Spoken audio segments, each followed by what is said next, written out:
नमस्कार, 4 PM महाराष्ट्र में आप सभी का स्वागत है और मैं हूं आपके साथ आकांक्षा यादव। दोस्तों, क्या हुआ जब संजय राउत ने पीएम नरेंद्र मोदी की तुलना औरंगजेब से कर डाली? आखिर संजय राउत ने क्यों ऐसा कहा कि ऐसा अघोरी व्यक्ति कभी भी पैदा नहीं हुआ? और कैसे प्रियंका चतुर्वेदी ने केंद्रीय एजेंसियों के दुरुपयोग को लेकर के बीजेपी को जमकर घेरा है? दोस्तों, शिवसेना यूबीटी के नेता और राज्यसभा सांसद संजय राउत जब भी कोई बयान या टिप्पणी करते हैं तो वो अखबारों की बड़ी हेडलाइन बन जाती है। लेकिन इस बार उन्होंने प्रधानमंत्री नरेंद्र मोदी को लेकर जो कुछ कहा है वो बातें अंधभक्तों के कानों में सुई की तरह चुभ सकती हैं। दरअसल जो महाराष्ट्र वाला फॉर्मूला मोदी शाह ने आजमाया था वही अब पश्चिम बंगाल में लागू किया जा रहा है। यही कारण है कि टीएमसी को टूटता देख ममता बनर्जी का दर्द महाराष्ट्र में भी महसूस हो रहा है। लेकिन इसके रिएक्शन में महाराष्ट्र के नेताओं की तरफ से जो बयान सामने आए हैं वो भाजपा को चुभ सकते हैं। तो कैसे संजय राउत और प्रियंका चतुर्वेदी के बयानों से भाजपा में हलचल तेज हो गई है, आपको बताएंगे अपनी स्पेशल रिपोर्ट में। दोस्तों, महाराष्ट्र के पूर्व मुख्यमंत्री उद्धव ठाकरे की अगुवाई वाली शिवसेना यूबीटी के नेता और राज्यसभा सांसद संजय राउत ने प्रधानमंत्री नरेंद्र मोदी को लेकर एक बेहद ही दिलचस्प बयान दिया है। पुणे में मीडिया से बातचीत के दौरान उन्होंने प्रधानमंत्री मोदी की तुलना औरंगजेब से कर दी है। संजय राउत का ये बयान ऐसे समय में आया है जब पश्चिम बंगाल में तृणमूल कांग्रेस के भीतर कथित असंतोष और पार्टी में टूट की चर्चाएं तेज हो गई हैं। इसके साथ ही कोलकाता में बड़ी संख्या में ईवीएम जलने की घटना को लेकर भी राजनीतिक बयानबाजी जारी है। संजय राउत ने अपने बयान में भारत के कई पूर्व प्रधानमंत्रियों और बड़े नेताओं का जिक्र किया। उन्होंने कहा कि इसी देश की मिट्टी से पंडित जवाहरलाल नेहरू, इंदिरा गांधी, लाल बहादुर शास्त्री, पीवी नरसिम्हा राव, राजीव गांधी, डॉक्टर बाबा साहेब भीमराव अंबेडकर और बाला साहेब ठाकरे जैसे नेता पैदा हुए हैं। लेकिन जब वो प्रधानमंत्री नरेंद्र मोदी के पूरे व्यक्तित्व को देखते हैं तो उन्हें डर लगता है। राउत ने कहा कि मोदी जी कहां से आए हैं? वो उसी मिट्टी से आए हैं जहां से औरंगजेब पैदा हुआ था। उन्होंने ये कहा कि औरंगजेब गुजरात में ही पैदा हुआ था। अपने हमले को आगे बढ़ाते हुए संजय राउत ने कहा कि भारतीय राजनीति में ऐसा अघोरी व्यक्ति कभी पैदा नहीं हुआ।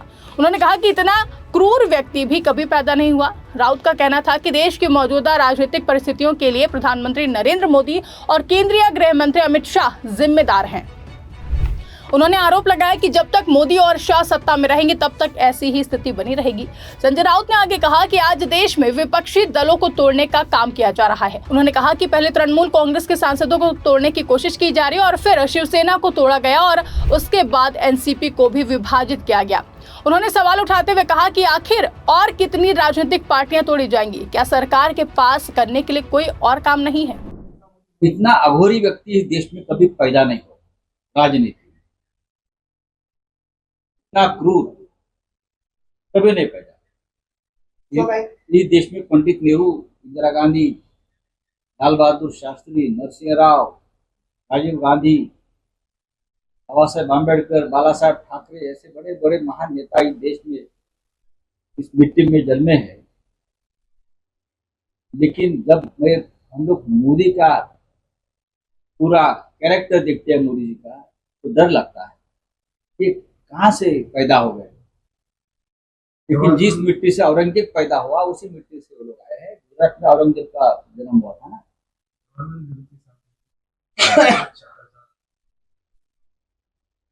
तो भी मनाया जा रहा है। औरंगजेब भी 4700 दिन सत्ता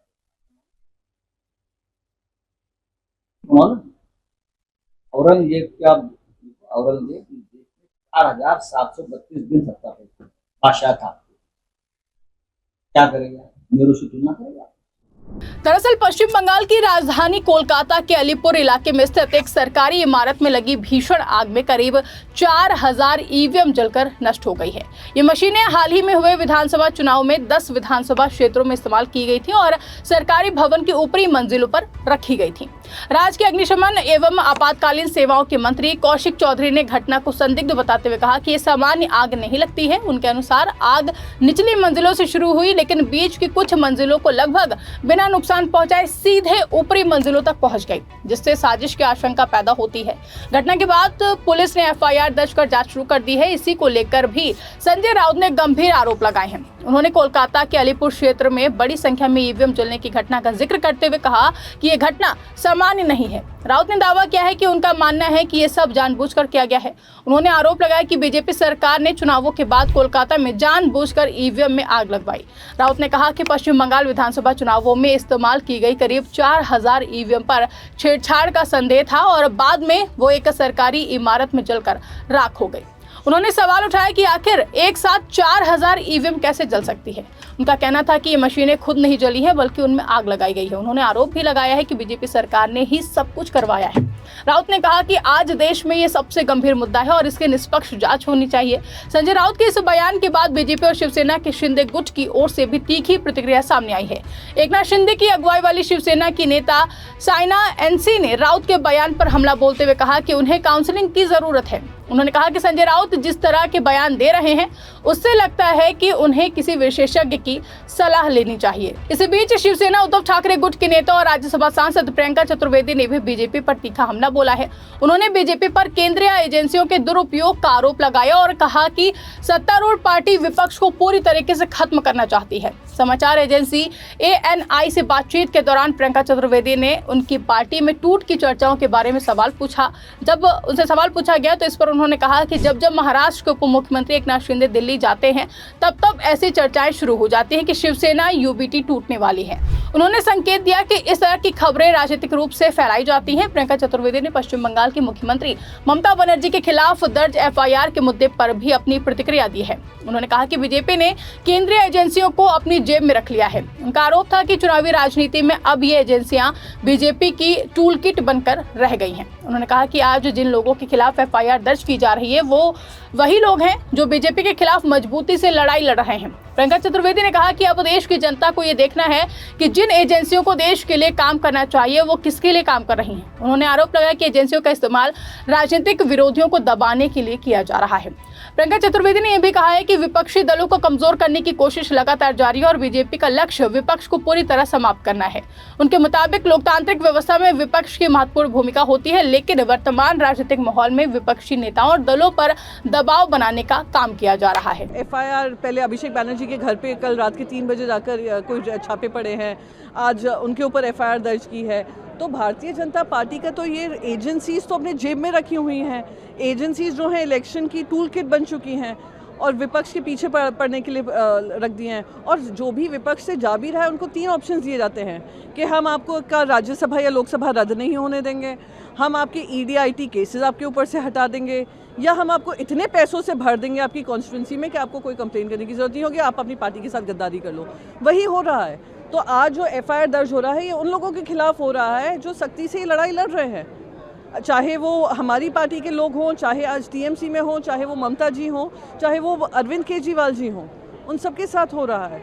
तो ये तो जनता को देखना है कि किस तरीके से जो एजेंसीज देश के लिए काम करनी चाहिए थी वो भारतीय जनता पार्टी के लिए काम करती हुई दिख रही है। तो इस तरह एक तरफ संजय राउत ने प्रधानमंत्री नरेंद्र मोदी पर बेहद तीखे और विवादित आरोप लगाए हैं और उनकी तुलना औरंगजेब से कर दी है। वहीं दूसरी तरफ प्रियंका चतुर्वेदी ने बीजेपी पर केंद्रीय एजेंसियों के दुरुपयोग का आरोप लगाकर राजनीतिक हमला बोला है। राउत के बयान के बाद बीजेपी और शिंदे गुट की शिवसेना ने कड़ी प्रतिक्रिया दी है और उनके बयान को अनुचित बताया। दूसरी ओर शिवसेना UBT अपने आरोपों पर कायम दिखाई दी है और उनके विपक्षी दलों को तोड़ने तथा एजेंसियों के दुरुपयोग के आरोप दोहराए गए हैं। इन बयानों के बाद महाराष्ट्र और पश्चिम बंगाल की राजनीति में एक बार फिर से आरोप प्रत्यारोप का दौर तेज हो गया है। संजय राउत की औरंगजेब वाली टिप्पणी और प्रियंका चतुर्वेदी के एजेंसियों को लेकर लगाए गए आरोपों ने राजनीतिक बहस को और भी ज्यादा गर्म कर दिया है। अब इन बयानों पर राजनीतिक दलों की प्रतिक्रियाएं लगातार सामने आ रही हैं और ये मुद्दा चर्चा का केंद्र बना हुआ है। इस पूरे मामले को लेकर आप क्या सोचते हैं? आपकी जो भी राय है कमेंट करके हमें जरूर बताएगा। फिलहाल के लिए इस खबर में बस इतना ही। अगर वीडियो पसंद आई हो तो उसको ज्यादा से ज्यादा लाइक करें, शेयर करें और चैनल को सब्सक्राइब करना ना भूलें और देखते रहिए 4PM महाराष्ट्र। धन्यवाद।